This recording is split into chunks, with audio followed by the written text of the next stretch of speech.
Hi friends, welcome back to my channel. I'm Crystal, the traveling teacher, and I'm taking you with me on my adventures. Today we're on a bookish adventure in Las Vegas. We're here in town for the first annual Stephen King convention, the KingCon. We're here inside the Link Hotel, and I'm going to take you around and show you around.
So, the main purpose of our trip was books, but when in Vegas, I had to check out the town and stop by to see my main man, Elvis.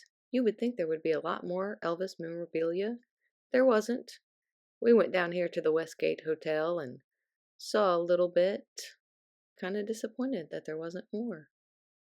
But we just took in the town. We saw the famous Sphere. We won a little. We lost a lot more. But then we had the chance to meet some wonderful people and learn a lot that I wanted to bring back to you. So start with some autographs. I met Billy Hansen, and he autographed this to all of my students. Really looking forward to reading his work. He is a horror fiction author, and I'm a little horror averse despite being a huge Stephen King fan. But he pointed out which stories in his collected short story book here would be great for me. We also found a couple copies of From a Buick 8 because it's the newest movie coming out, and met some other authors like Calvin Ellis, who graciously volunteered to meet with my students via Zoom. I'm looking forward to that. And lastly, met a lot of the movie producers from the Dollar Baby series, including Survivor Type.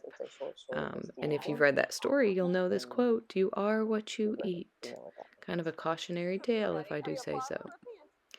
So one of the books that I use in my classroom is Stephen King's memoir on writing. And in this book, amongst other techniques and practices that King shares with the audience, he tells us about two techniques. One, at the beginning of writing, is do you want to outline or do you want to just write? He calls this plotting versus pantsing, or writing by the seat of your pants. And on the other end of the writing spectrum is the editing process. King calls this killing your darlings. It means that you've written a lot of stuff and then you have to go back and edit some of it out. You have to cut words out of your writing.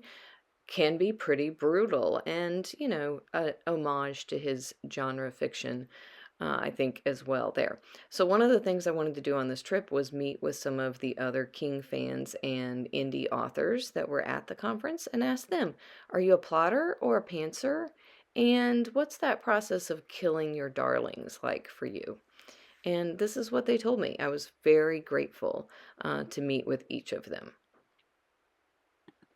I'll link each of their websites down below so you can check them out. Whenever you're ready. Are you a plotter or a pantser? I am the ultimate pantser. I don't even know where I'm going until I'm at the very end of the book. Yeah. Usually that means I have to rewrite the end. So. Okay, and rewriting is part of that. So what would you say? Are you more a plotter or a pantser? Answer. Yes. Someone gave me that important. Yes. I used to be very, very much. I'm like the polar opposite of him.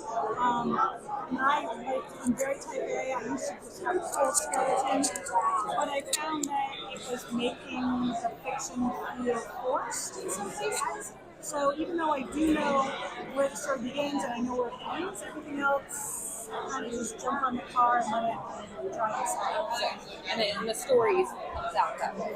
It does, but like him, I'm a rewriter.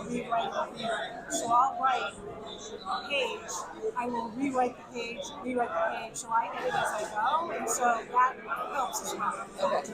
Yeah. So then, would you say in the editing process, and King says kill your darlings, how do you go about that? Where do you decide, like, this has to go, this isn't going to fit?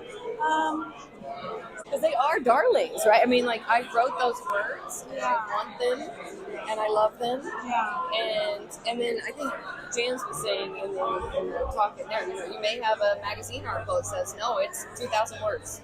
That's it. Right. So. Right. And I always tell newer writers, everyone, including Stephen King, has a whole drawer full of stuff that's never going to see the light of day. Not everything they create is wonderful, and we need to accept that.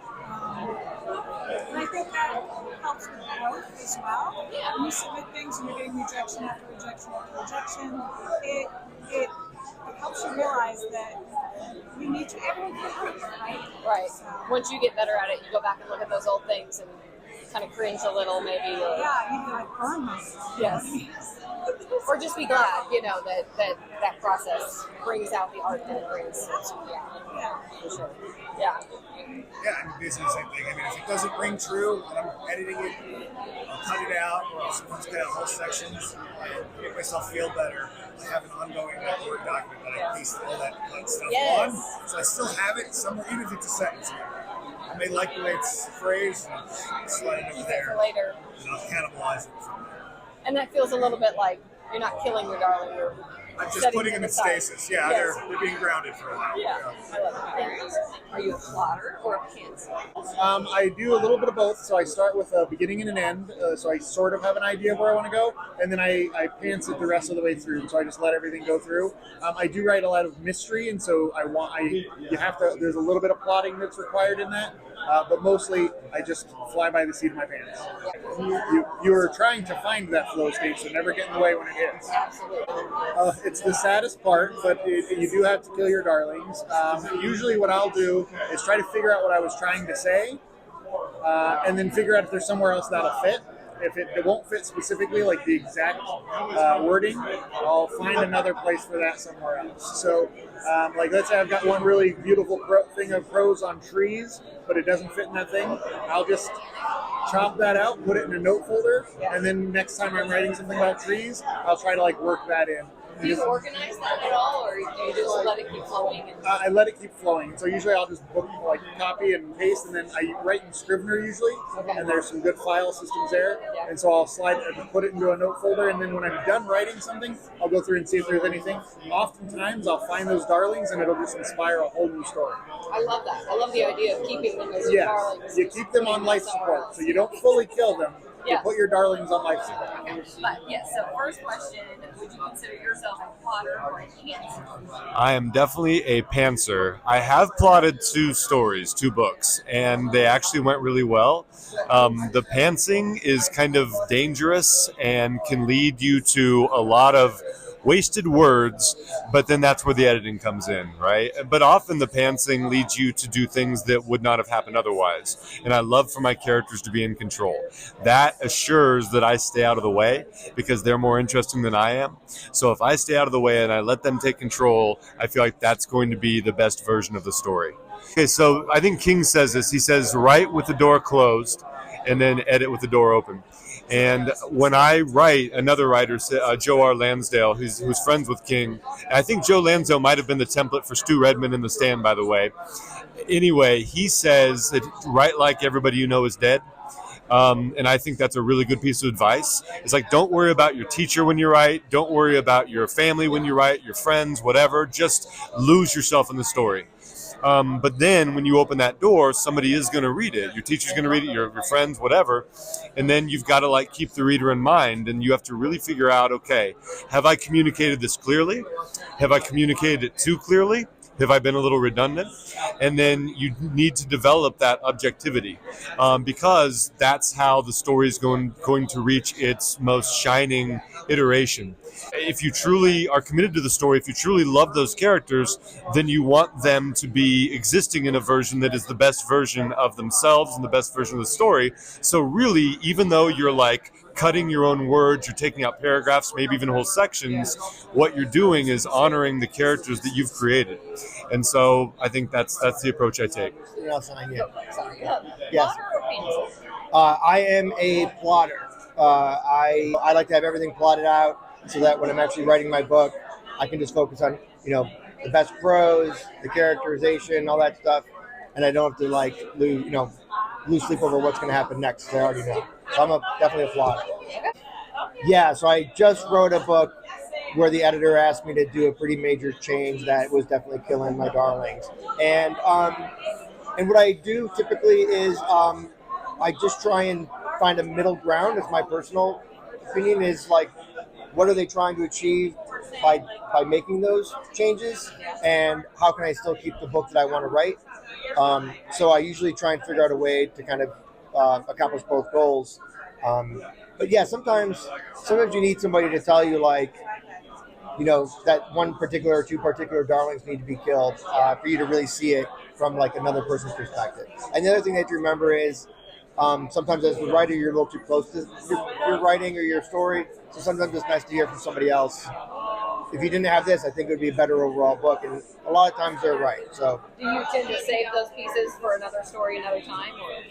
no, they pretty much go into the bin, and maybe at some point they'll get recirculated down the line, an idea or a character or something like that. But for the most part, once it's gone, it's gone. Yeah. Okay, good. Thank you very much. So, thanks for coming along on this little bookish adventure with us. I hope that this is inspiring to you to get out there and do what you love and learn and see things along the way as you go. If you did like it, please consider subscribing, and I'll hopefully bring you some more content from my adventures. Until then, keep reading, keep learning, keep telling stories, and keep going. Bye for now.